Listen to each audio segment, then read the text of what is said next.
रास्ता दिखाने वाले तो बहुत होते हैं, लेकिन लोगों की भलाई का काम, अपना स्वार्थ छोड़कर करने का काम, उसका रास्ता हमेशा कठिन होता है, कंटकाकीर्ण होता है। उस रास्ते को बताने वाले महापुरुष हमारे यहाँ, उनकी तो मालिका है। दुनिया के किसी देश में सारे देश मिलाकर जितने महापुरुष अब तक होंगे उतने हमारे देश में गत 200 वर्षों में हो गए। और एक एक का जीवन सर्वांगीण जीवन की राह उजागर करता है हमारे आंखों के सामने।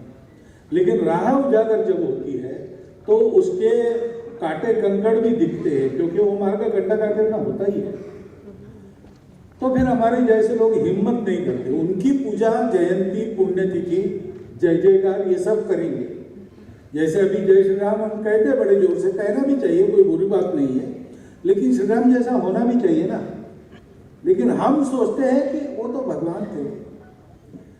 अरे भाई, भरत जैसे भाई पर प्रेम करना श्री राम ही करे, हम तो नहीं करते।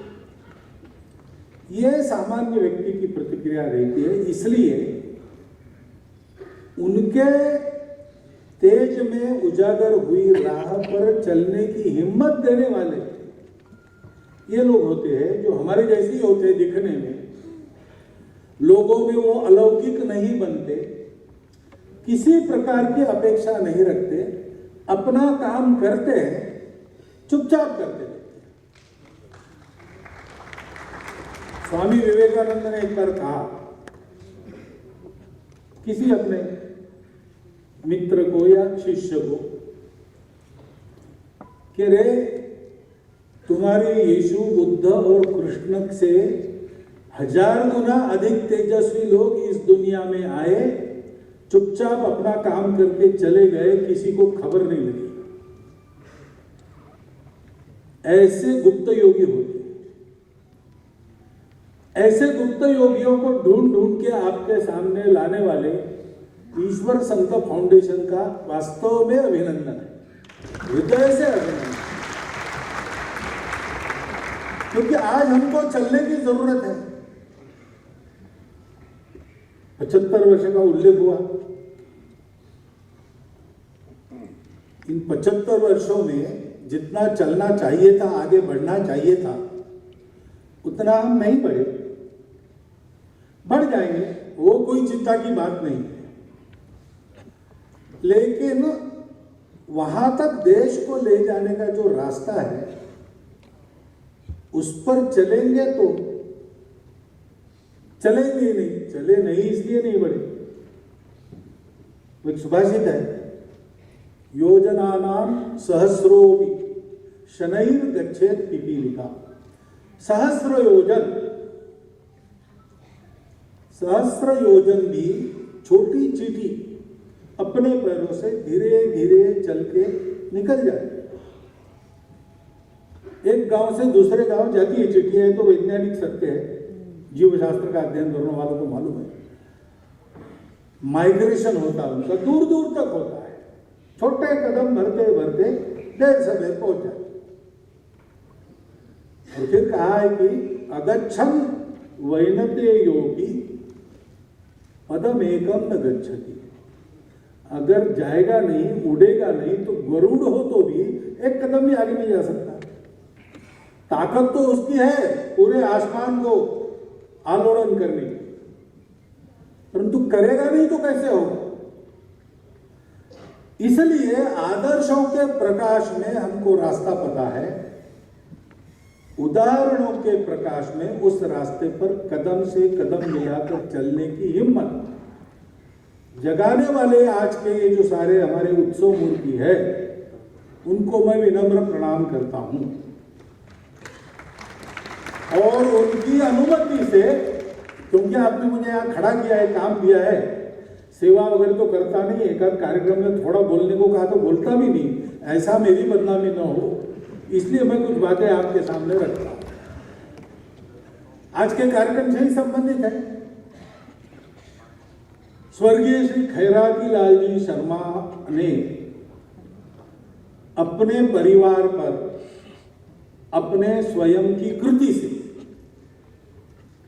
और अपने बहुत स्नेहमय परामर्श से जो प्रभाव डाला, जो लीक बनाई, उस पर उस परिवार की आज की पीढ़ी भी चल रही है। ये बात हमारे ध्यान में आ गई। भारत की नई पीढ़ी का क्या होगा, ऐसी चिंता बहुत बुजुर्ग करते हैं, लेकिन वो चिंता करने का कारण नहीं। वो कैसे होंगे, क्या होंगे, ये सब बुजुर्गों के हाथ में है। और बाकी कुछ भी हो, परिस्थिति में कई प्रकार के प्रभाव है, अच्छे भी है, खराब भी है। जीवन का तरीका जो है वो कुछ बातें अच्छा करता है, कुछ बातें खराब करता है। ये हो तो भी अगर अपने परिवार को हमने ठीक से संभाल लिया, केवल आर्थिक दृष्टि से नहीं, परिवार का वातावरण हमने ठीक रखा, अपने आचरण से अपने घर के सब लोगों के साथ आत्मीय संवाद के आधार पर उनको सिखाते समझाते चले गए, तो देश की कोई भी पीढ़ी कभी भी भटक नहीं सकती। और मेरा तो अनुभव है, आज की युवा पीढ़ी में इतना बल है कि इसके अभाव में भी थोड़ा देर से सही, लेकिन वो अपना सही रास्ता ढूंढ लेते हैं और देश की सेवा में भी लग जाते हैं। पहली तो इस कार्यक्रम से ले जाने की बात हमारे लिए ये है। दूसरा,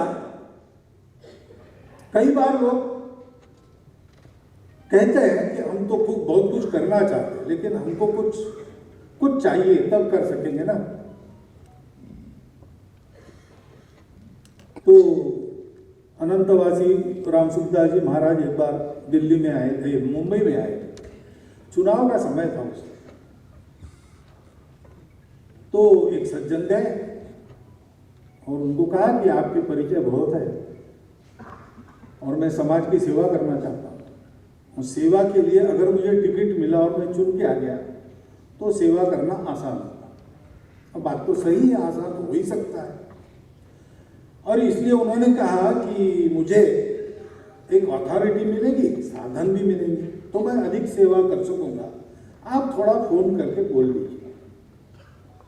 तो राम सुखदास जी महाराज ने मिला कि चुन के आने से फायदा क्या होगा, यही ना कि तुमको अधिकार मिलेगा और तुमको साधन भी मिलेगा। तो बोले हाँ। तो बोले कोई बात नहीं, मैं तुमको अधिकार दे देता हूँ, लिख के दे देता हूँ कि सेवा करने का अधिकार मेरे तरफ से इनको प्राप्त हुआ है। पूरे देश में तुम कहीं भी सेवा करो, तुमको कोई कठिनाई नहीं आएगी, और जितना खर्चा होगा सेवा में मेरे से ले लेना, मैं देते रहूँगा, तुमको कभी धन का अभाव नहीं होगा। मैं फोन नहीं करता, इतना करो, तुम मैंने दे दिया, लिख के देता हूँ, तुम करो सेवा। तो सज्जन वापस नहीं आए होते। सेवा ऐसे होती ही नहीं। सेवा तो मनुष्य की मनुष्यता का एक स्वाभाविक आविष्कार है, स्वाभाविक अभिव्यक्ति है। मनुष्य सेवा के कारण ही मनुष्य माना जाता है। मनुष्य में संवेदना होती है, पशुओं में नहीं होती। आप पशुओं को देखो, भूख लगती है तो खाते हैं, संवेदना नहीं होती, इसलिए चिंता भी नहीं होती। कोई बैल घास खाता है और कल के लिए गट्ठर बांध के ले जाता है, ऐसा आपने सुना है क्या? ऐसा कभी होता नहीं। उसका पेट भर गया, घास बची है तो भी ले नहीं जाएगा, दूसरा कोई उस घास को खाता है, खाने को उसको क्या चिंता है? जब तक उसकी भूख है तब तक किसी को खाने नहीं देगा, स्वयं खाएगा। लेकिन मनुष्य का ऐसा नहीं है। मनुष्य में विचार है, बुद्धि है, और बुद्धि को बुद्धि भी हो सकती है, सुबुद्धि भी हो सकती है। बुद्धि होना एक बात है, बुद्धि को उचित दिशा मिलना दूसरी बात है।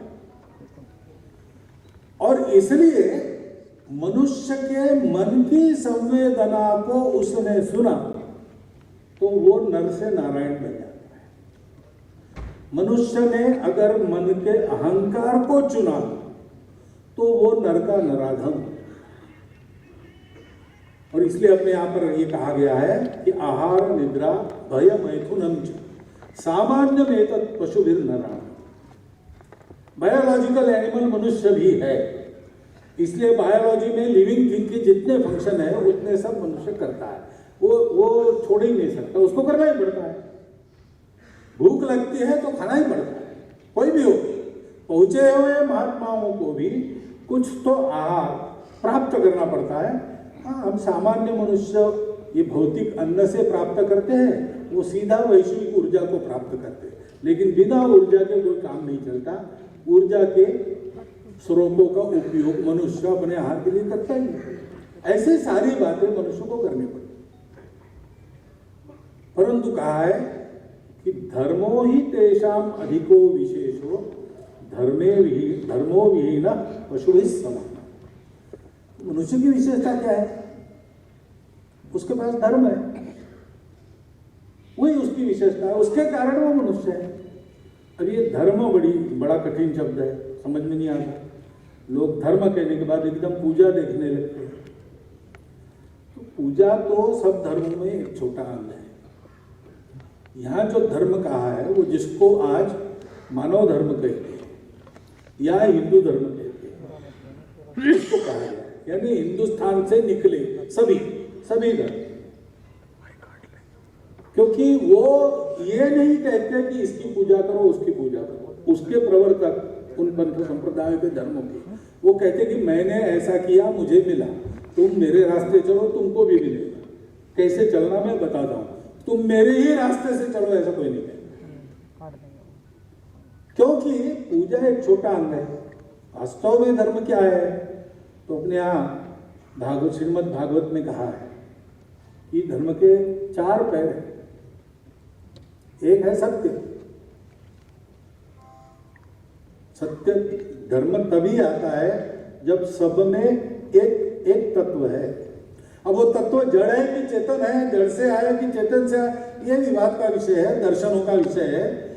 यहां तक सब एक है, विश्व की एकता, अस्तित्व की एकता। ये भारत से जो विचार निकले उन सबको मानिए। वो एकता कैसी है, उसका स्वरूप क्या है, उसको पाना कैसे, इसके बारे में सबके मतलब है। लेकिन इसलिए अपने यहाँ कहा गया है कि वो जो है सत्य वो है, वो जो है सो है, एक ही है। कहीं से भी चलो तुम वहीं पहुंचते हो, कहीं से भी कुछ करो तुम उसी को भजते हो। और इसलिए वो तुम्हारा रास्ता तुम चुन लो, उस सत्य को तुम देखो और तुमको जैसे दिखता तुम बोलो, ये तुम्हारे लिए। लेकिन दूसरे को ऐसा ही दिखता है, इसका आग्रह मत करो। दूसरे का अपना रास्ता है, उसका अपना दर्शन है, उसने देखा, चलो झगड़ा मत करो, ये सत्य है, उसका अनुसंधान करो, क्योंकि सत्य में सारा सुख मिलेगा, कभी न जाने वाला सुख मिलेगा। दूसरा सुख का रास्ता नहीं है। भौतिक सुखों के पीछे ज्यादा भागोगे तो गड्ढे में जाओगे। वो सुख पाना है, इसलिए रखना है शरीर को, उतनी आराधना करो। केवल अध्यात्म के पीछे जाओगे तो भी गड्ढे में जाओगे। अध्यात्म का साधन है शरीर मन बुद्धि, उसको ठीक रखने के लिए जितना है उतना उपभोग का वर्ण करना, बाकी संयम से काम लेना और सत्य का प्रणिधान करना। लेकिन वो सत्य बड़ा कठोर भी है, क्योंकि उस सत्य को जब देखते हैं तो ये दिखता है सबको कि वही मूल है, दूसरा कुछ नहीं है। अभी साइंटिस्ट को भी, किसी भी साइंटिस्ट को पूछिए कि ये मनुष्य, ये बेंच, ये आप लोग बैठे हैं, मैं बोल रहा हूँ, बाहर कारें खड़ी है, गाय बैल घूम रहे देहातों में इधर उधर, ये सब वो कहता है सब इलेक्ट्रॉन्स, प्रोटॉन्स, न्यूट्रॉन्स उसके अंदर, और एकदम क्वार्क्स और क्वासास तक के कण है, कणों का खेल है। तो बस कुछ है नहीं, कुछ जाता नहीं। Law of conservation of mass, E = mc² वगैरह वगैरह सारी बातें, यानी कुछ समाप्त तो नहीं होता, जो है सो है, वो कम नहीं होता, ज्यादा नहीं होता। अभी इतना कठोर है, इसका मतलब क्या होता है जानते हैं? हमारे यहाँ भी ऐसे ही कहा है कि सब कुछ ब्रह्म है और वो शाश्वत है, और ये हम लोग जो है ऐसे उपजते हैं और जाते हैं। पानी में जैसे बुलबुले उपजते वैसे विश्व उपजते हैं और उनका संहार होता है, मिट जाते हैं। वो जहाँ है वहाँ जहाँ है जैसा वैसा रहता है। इसका मतलब होता है कि आपके जीने मरने का कोई अर्थ नहीं मेरे लिए, क्योंकि मैं फील करता हूँ मेरे अपने आप को केवल मेरे ही जीने मरने का अर्थ है। तो इस सत्य को ऐसा का ऐसा हम स्वीकार नहीं कर सकते। मेरे जीने मरने का तो मुझे ख्याल रहता ही है, मेरे अपनों के जीने मरने का भी मुझे ख्याल रहता है, उसका सुख दुख मैं भोगता हूं। तो इसलिए केवल सत्य नहीं, सत्य के साथ दूसरा है करुणा, यानी संवेदना। क्योंकि जो सत्य है उस सत्य तक पहुंचने के लिए इस दुनिया से अगर जाना है तो इस दुनिया में हम सब लोगों के रहने के लिए आधार क्या है? पश्चिम कहती है वो संघर्ष है। जो बलवान होगा वो जिएगा, उसकी दया पर बाकी सब रहेंगे अथवा नहीं रहेंगे। लेकिन ऐसा देखेंगे तो फिर दुनिया में साधन बहुत कम है। गांधी जी कहते थे, in this world there is enough for everyone's need, but entire world can not satisfy anyone's greed. और मनुष्य के स्वभाव में लोभ भी एक तत्व है। तो इसलिए संयम, सदाचार, संवेदना, करुणा, ये सारी बातें, नहीं तो सत्य को स्वीकार करके उसको हम प्राप्त भी नहीं कर सकते। इसलिए दूसरा पैर है करुणा। और ये करुणा मन में तब आती है और प्रभावी होती है जब पवित्रता है उद्देश्यों की। सेवा क्यों करना? वो सज्जन थे, टिकट मांग रहे, टिकट के लिए सेवा चाहिए। वैसे तो हर 5 साल बाद बहुत सारे सेवा करने वाले निकलते हैं और 5 साल के बाद यानी वो 3-4 महीनों के बाद नष्ट होते हैं, फिर से आते हैं, उगते हैं फिर से 5 साल के बाद। ये तो हम खेल देखते हैं। वो सेवा नहीं, वो मजबूरी में भी सेवा नहीं होती। कोई हमारी अब मजबूरी है दुनिया में जीना है तो एक दूसरे को, ऐसा भी नहीं, उसको भी सेवा नहीं कहते। मजबूरी में जो होती है, बचाए एक बच्चे को तालाब में लोग तैर रहे थे, बच्चा गिर गया, लोग चिल्लाए, दौड़ा एक जवान, कूदा, उसने उस बच्चे को पकड़ा ले आया, लोगों ने कंधे पर उठा लिया। पत्रकार आ गए, पूछा कि कोई कूदा नहीं, आपको कैसे प्रेरणा हुई उस बच्चे को बचाने? वो बाद में बताता हूँ, मुझे धक्का किसने मारा उसको मैं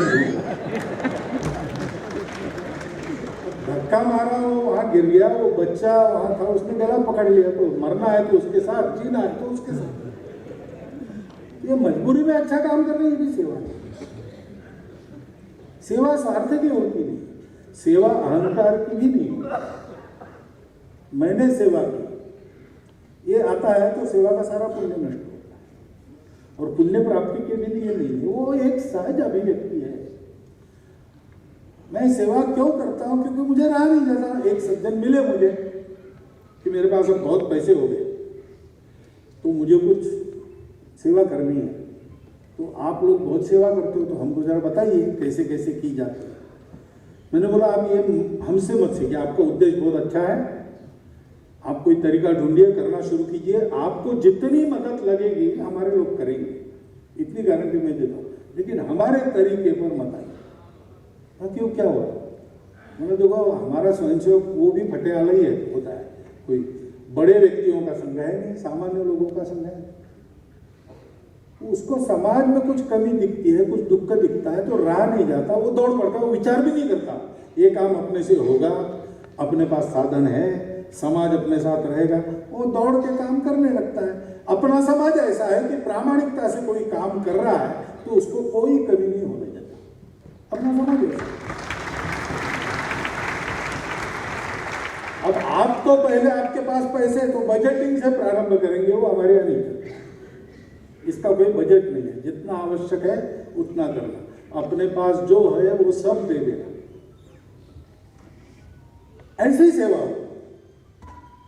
वो जो दीपों का वर्णन, तरह तरह के दीप होते हैं,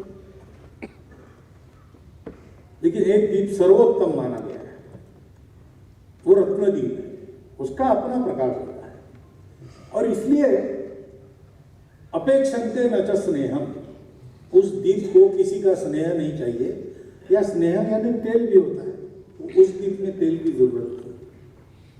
न पात्र, स्टेटस नहीं चाहिए उसको, वो कहीं भी रखो प्रकाश देगा। अब उसको ऊंचे ही रखना पड़ेगा, हवा न लगे ऐसी जगह रखना पड़े, कुछ उसकी कोई अपेक्षा नहीं। अपेक्षन्ते न च स्नेहम न पात्रम न दशांतरम, बीच बीच में उत्साह कम होता है, जरा बाकी सरसाओ भैया बड़ी करो, ये उसको नहीं करना। आगे कहा गया है सदा लोकहिते युक्ता रत्न दीपा इव उत्तमा। उत्तम पुरुष कैसे होते हैं? इस रत्न दीप के समान स्नेह पात्र यानी स्टेटस या कोई प्रेरणा देने वाला, मेरे प्रेरणा से शुरू हुआ ऐसा कह रहे हैं, बेकार की बात है। प्रेरणा उनके हृदय के अंदर की है, उनके पिताजी के उदाहरण है, तो उनको कोई आवश्यकता नहीं होती, वो जलते रहते हैं। प्रकाश देना उनका स्वभाव है, पेटी में बंद करके रखो तो अंदर पेटी के प्रकाश होगा। ऐसा रत्नदीप के जैसा लोकहित में रत उत्तम पुरुष, ऐसे जीवन अपने सामने है। और गौर करने की बात है कि यद्यपि उनको सम्मानित करने का कार्यक्रम है, ये कार्यक्रम उनके लिए नहीं है, क्योंकि उन्होंने मांगा ही नहीं था कुछ। उनको तो अपना नाम वहां है इसका भी पता नहीं, वो तो करते रहे। मैं तो बहुत सारे लोगों को जानता हूं, तो उनको पता नहीं था कि हम सब लोग उनके लिए खड़े हो जाएंगे, यहाँ उनका सम्मान होगा। उन्होंने काम शुरू किया, तब भी अगर कंप्यूटर में डाटा फीड करते कि इनके पास क्या क्या है काम करने के लिए, तो कंप्यूटर कहता कि ये काम चलेगा ही नहीं, लेकिन वो चल पड़ा और आगे बढ़ा। आज उनके अपने क्षेत्र में उस काम की एक कदर है, उनको नहीं चाहिए है। रत्नदीप है तो प्रकाश मिलेगा ही मिलेगा, लोग कहेंगे कि चमक रहा है। रत्नदीप चमकने के लिए नहीं बैठा है, वो उसका स्वभाव है भैया। ऐसे ये सारे लोग हैं, तो यह कार्यक्रम उनके लिए थोड़ी है, उनको हमारे सामने लाया जा रहा है क्योंकि हमारा जीवन ऐसा बने।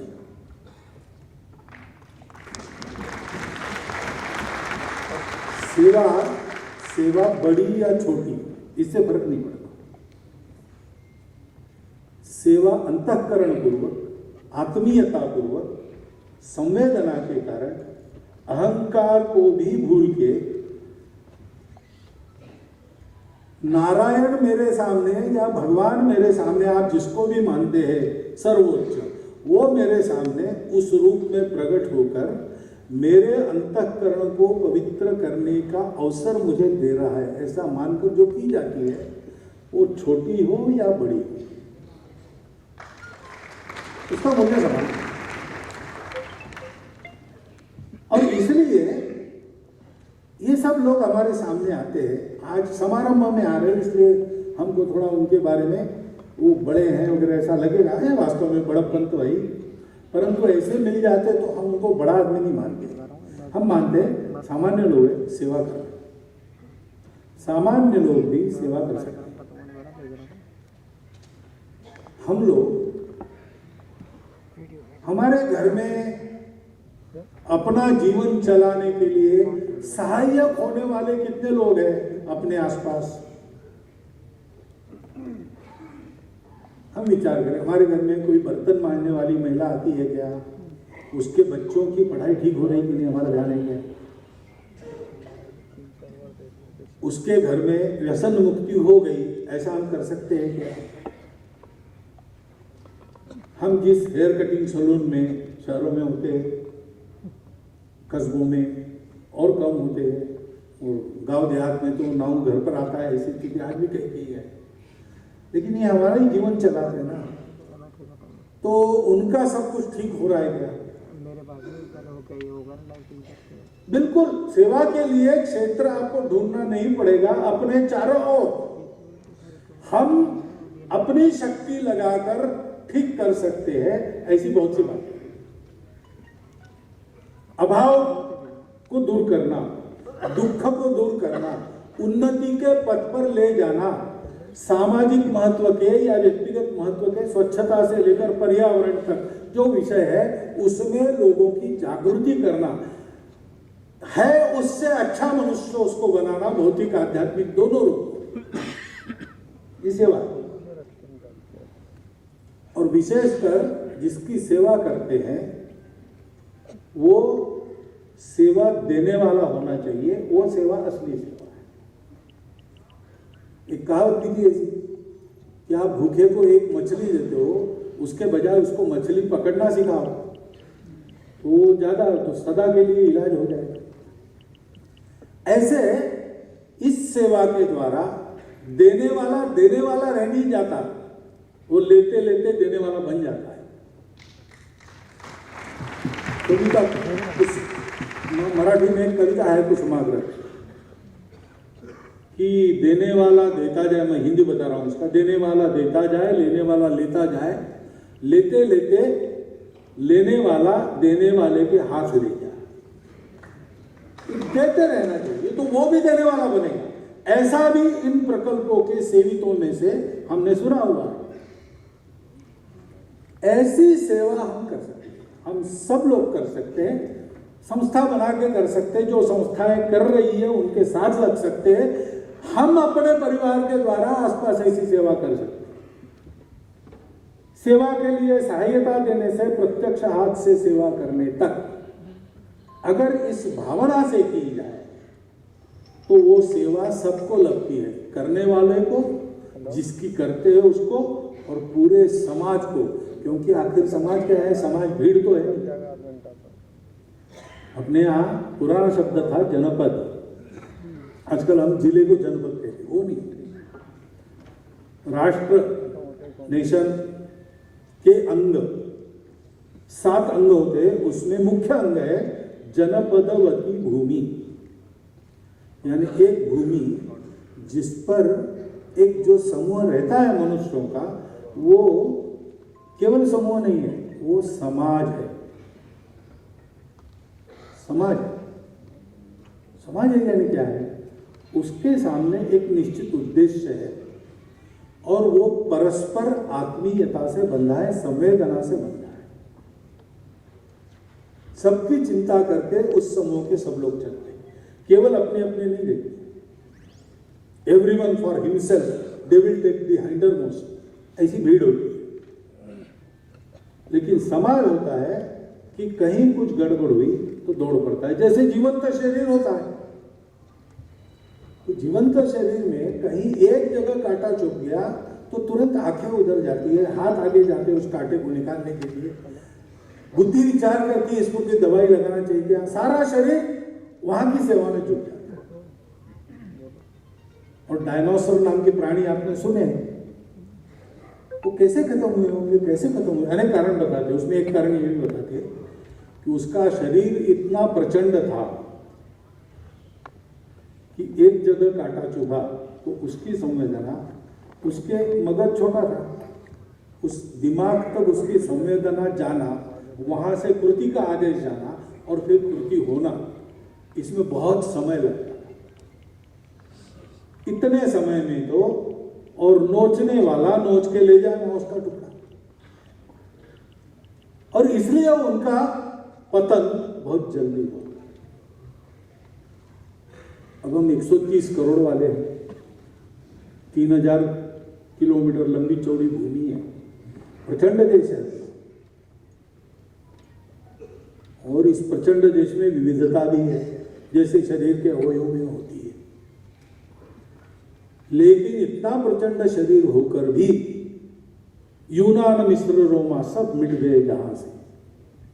कुछ बात है कि हस्ती मिटती नहीं हमारी। आज तक कैसे हुआ? आज तक ऐसे ही हुआ। हमारे सामने एक सब भारतवासियों के सामने एक आदर्श है, पूरे विश्व को सुसंस्कृत करना है। पूरे विश्व को मनुष्य जीवन कैसे जिया जाता है अपने जीवन से सिखाना है। किसी को जीतना नहीं है, किसी को बदलना नहीं, उसको समृद्ध करना, जैसा है उससे अधिक अच्छा बनाना है, यही सेवा है। और पूरे भारतवर्ष के लोग प्राचीन समय से पूरे भारत को अपना मानकर चलते हैं, भूमि को भी और लोगों को। पूरे भारत का वर्णन रामायण में है, पूरे भारत का वर्णन महाभारत में है। कालिदास तक कवियों ने भारत प्रशस्ति गाई है, और यह वेदों से लेकर जो अखंड परंपरा चलती है सारे भारत को अपना मानने की, देखने की, वो अभी तक जारी है। ये जो संवेदना है, इस भूमि के प्रति अपनी संवेदना है और इस भूमि के पुत्रों के प्रति अपनी संवेदना है, क्योंकि इस भूमि को हम मातृभूमि मानते हैं। उसकी प्रत्येक संतान हमारी अपनी सहोदर भाई बहन, सगे भाई बहन हैं हम सब लोग। इस संवेदना से अगर हम काम करेंगे तो क्या मजाल है, इस देश का विकास नहीं होगा। 75 साल बहुत लग गए ऐसा होता है, लेकिन ऐसे जाग गए ना तो 15-20 साल में ठीक हो जाएगा। इतनी ताकत है अपने, उस ताकत को जोड़ने वाली ये संवेदना जगाने वाले ये सारे उदाहरण अपने सामने हैं। ये कार्यक्रम उनके लिए नहीं है, ये कार्यक्रम हम सबके लिए है।